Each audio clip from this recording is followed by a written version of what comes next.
रब्बना आतीना फिद दुनिया,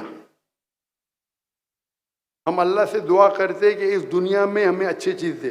रब्बना आतीना फिद दुनिया हसनतौ व फिल आखिरत हसनतौ, और आखिरत में अच्छी चीजें दे, और हमको जहन्नम से, जहन्नम की आग से निजात दे। तो आखिरत की चीज एक तिया है,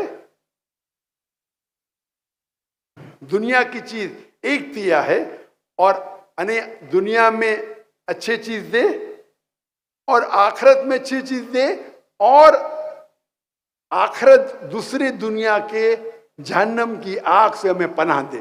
तो आखिरत के बारे में दो चीजें हैं। तो एक तिया हिस्सा दुनिया है, दो तिया हिस्सा आखिरत है। तो कई स्कॉलर्स आलिम दीन कहते हैं दुआ मांगो, दुनिया और आखिरत के दोनों मांगो, लेकिन आखिरत के लिए ज्यादा मांगो। कुछ उल्मा कहते हैं, आलिम दीन कहते हैं मांगो तो मिनिमम दो तिया हिस्सा, 2/3 आखिरत के लिए होना चाहिए।